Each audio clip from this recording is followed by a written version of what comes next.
Peace and blessings, my functional family. Today I'm really excited. I want to talk about this young man, Gervonta Tank Davis. Before I get started, I want to give y'all a little bit of my background before y'all be like, man, why he talking? What do he know about boxing? So in 2001, me and my brother Cooley, we started this gym, Limelight Boxing. And before that, I was training over with Barry Hunter at Headbangers. And man, I learned a lot with Barry, man. I really appreciate that. I called him Big Bruh. And I trained over there for about 2 or 3 years. I probably would still be training over there, but they was training at Lincoln. And he left and moved to Southwest. And at the time, I didn't have a car. I had already started a gym. But when I opened my gym, I really opened it up more for personal training and stuff. But when he left, I didn't have a car, so I started training my son. And I really wasn't, to be honest, I really wasn't thinking about training other kids. I was going to train my son. But one of the guys from the gym, from the neighborhood, he came in the gym with his son. And probably a year later, V came in the gym. And when V came, he brought Malik Jackson. And he brought his son, and then he started bringing more kids and more kids. V brought about 5 or 6 brought kids. Me to the yeah, brought you to. V brought everybody to the gym, to be honest. Yeah. And then Cool and V started telling me, hey, man, we train these jokers every day. They got to fight. Now, it kind of took on a life of its own, but that was the last thing that I was thinking about training kids. But now we like almost 20 years in the game. So when we started training the kids, I started training this little kid, Malik Jackson, and maybe his second or third fight, he fought Gervonta Tank Davis. And they fought probably about 3 or 4 times, and Tank always got him. The first 3 or 4 fights, the first 3 fights was kind of, you can go either way. But the last time they fought, when I went to the glove table, I was standing there waiting on the gloves, and I looked at Tank back, and I said, man, this joker back big as I don't. His back was like almost twice the size of Malik. And I was like, man, we can really have a rough night. So, yeah, he hit Malik with a couple big shots, and he won the fight. And I watched this little kid, man, from probably 8 or 9 years old, just grind. And right before he was getting ready to turn pro, I was taking my kids over to Barry to get boxing. And I seen him over there. He was by himself. And, Calvin is a great coach. He got a great team. I would never say nothing bad about him, but I watched Barry help with Tank a lot. Like Barry, especially Lamont and Anthony, they would spar Shorty, stop the spawn. You should be here. You should be doing this. You should be doing this. And I watched that for maybe 5 or 6 months. And, I probably would go once a week. And then I stopped going for about maybe 2 months. And then when I came back, man, I don't know what happened, but Shorty was stopping everything in the gym.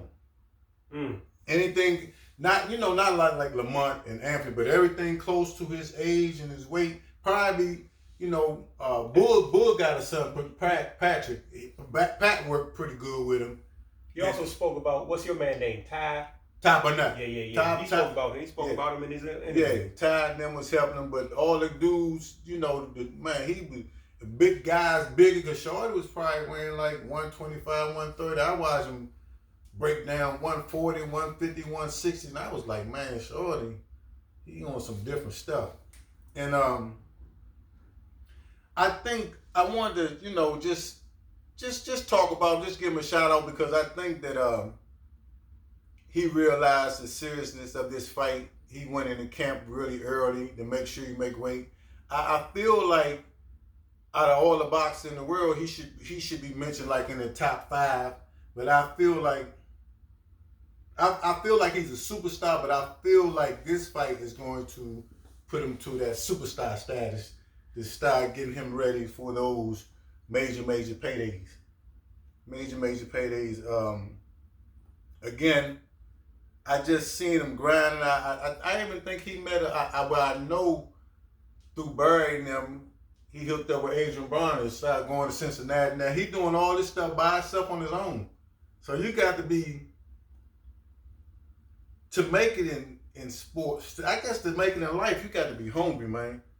You got to be hungry. Mostly all the people that you see play sports, when you get into their background, it's either they were very privileged, like their father was a basketball star, sent them to all them camps, and then, or they was very underprivileged. They was super poor, and they be hungry and stuff like that. They ain't had no other choice. And I seen some spots, man.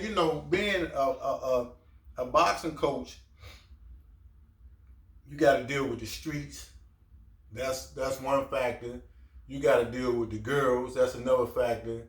You got to deal with the kids just staying focused. Because imagine you start boxing 8 years old, and then you stop boxing 30, 35 years old. Man, that's a lot. That'll burn anybody out. A lot of kids just get burnt out and decide they don't want to box no more. But Shorty and stay focused.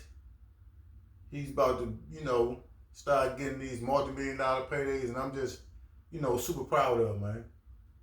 Yeah. So, Well, let me ask you something, because I remember Gervonta. I remember him, Little Tank, when he was a kid. And, man, I love Gervonta. No diss at all to Gervonta, but to me, that first fight I saw Malik fight him, I thought Malik won. Right. But I'm biased. Yeah.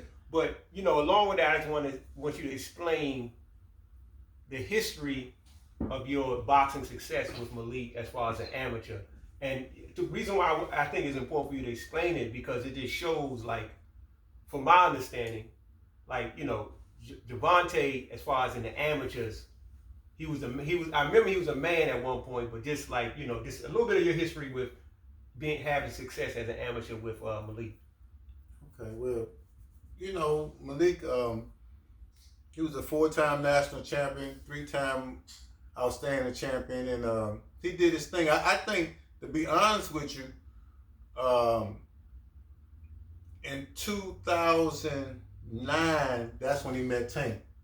But the next year, in 2010, Tank had went up like a couple of weights. He went up to like 220. He was 125.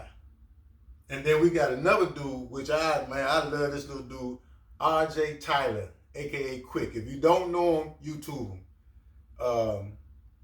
Malik kept running into them dudes, but this particular year, Tank 125, Malik 110, and RJ Tyler is 106.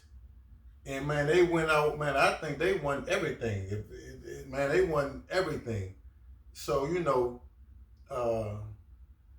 like again, So Tank was a national champion too. Yeah, Tank was a national champion. Tank did his thing. He did his thing. Malik decided to stay around and try to make the Olympics, but Tank went on to turn pro, and he just started knocking everything out. But I just like I hear people say all the time, man. If I was a coach, I'd do this, and if man, if you never coached before, man, trust me, it ain't easy as it look. It's not easy as it look. So it is a hard job. But again, I just want to shout Shorty out, man. I'm rooting for you, man. I know you're gonna do your thing, and man, even if you don't, man, just to accomplish it, just to get as far as you did, man. Hey, champ, you'll always be a star in my eyes. And real quick, he had when his stablemate fought this weekend, Malik Hawkins. He came up short this weekend. And Malik, keep your head up, man. Get with your team, get back in the gym, and do your thing, man. Floyd made it a thing where don't nobody want to lose. But man, a lot of times, man, it's what you do with the loss. You figure out, man, I lost this way. I got to get back to the drawing board. It make a lot. Sugar Ray, Muhammad Ali, Sugar Ray Robinson, all them dudes lost and came back better, man. So, you know, Floyd did his way. I ain't hating on him. I respect it. But, man, you got to do it your way. Yeah. You know what's interesting, too, about the greats that you just mentioned, who are talked about as the best ever, that what made them great is they were able to come back from a loss. Adversity. Man, that's what makes you great. Man. You can have a 30-0 record, but you know, but what makes you great, especially with Ali, Sugar Ray Leonard, when Sugar Ray Leonard fought Tommy Hearns the first time, that adversity he faced and came out on top, that's what made him one of the greatest welterweights ever. You take a person like Mildred Taylor. Yeah. He lost to Chavez. He was never, and it's not a down on Mildred Taylor, but a lot of people, when they lose, man, they can't come back up. They can't make it. And you know, we could go back into, I think they fought him too quick after he lost. Yeah. There's a lot of things, but a lot of times. A lot of variables. Yeah. So, hey, man. Oh, please subscribe to our channel, man. You know, we're trying to grow the channel. Please like, subscribe, and share. And, man, that's about it for me, homie. Yeah, and I just want to add that regardless of all these people we talking about, the brother who just lost, to make it to that level is a accomplishment in itself. It to that level. That's a big accomplishment. Yeah. To grind and get to that level is the biggest accomplishment. So, man, if you meet him, he's a sweet little kid. Man. And you know, man, he got the courage to come back. Yeah. Plus, he you know, his man is Tank. So, hopefully, you know, God willing, my man make it back. Yeah. And man, we Washingtonians, but Baltimore right across the street. So, man, I'm gonna go with my man. Yeah, man. Yeah. And that's that. Yeah. Unity in the community. Okay. Y'all stay tuned tonight, man. If y'all can, make sure y'all check Short out this Saturday.